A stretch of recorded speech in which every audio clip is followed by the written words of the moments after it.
I want to tell you guys what happened to me today. I've been working on this quilt with my mom, and today is the day that we actually had planned to start sewing the quilt top. Everything's cut out now. We were just going to start sewing it together.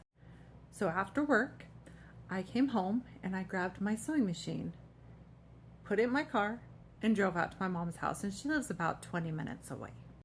I get to my mom's and I'm trying to get my machine set up, and I don't sew a lot, so I'm not super familiar with my machine, and I was trying to figure some things out on it. My mom came over and to help me, and she's like, wow, this is a really wide foot. And I realized that I had my walking foot on there still, and I was like, I don't need my walking foot for this. I had it on there because of a different project I was doing around Christmas time, which is the last time I used my machine. But of course I hadn't remembered my sewing box. So I ran all the way back home to grab my sewing box because it had all of my extra feet in it for my sewing machine. I grabbed a screwdriver so I could take the walking foot off, and I drove back out to my mom. When I get to my mom's, I pull out the bag with all of the feet in it, and it spills everywhere. It took me another 15 minutes to get it switched out because I couldn't remember how to get it off and how to get the new one on, because like I said, I don't sew a lot. My mom, like me, is a perfectionist. So she gets to sewing and she's got 2 squares done in no time. And I'm sitting there struggling with my one.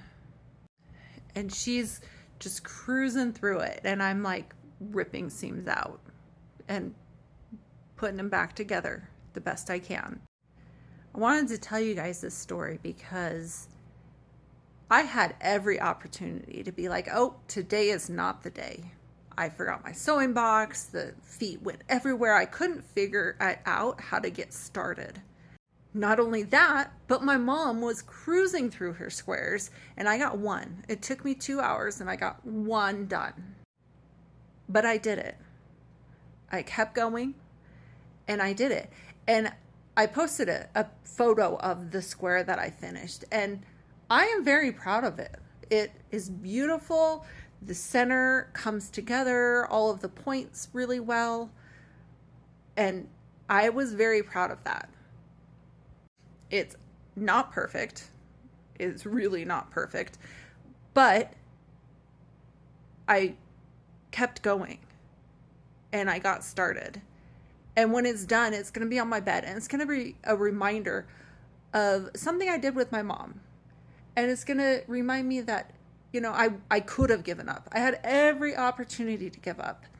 And it may not be as pretty as my mom's. Mine may look like it was done by a 2nd grader, and hers like a professional, because she is. But I'm going to be proud of it anyway, because I tried, because I worked hard at it, and I'm going to be better because of it. So I just want you guys to know, just keep going. Even if it's a rocky start, just keep going. Even if someone else can do it better, just keep going. That doesn't mean you can't do it well. Just keep going.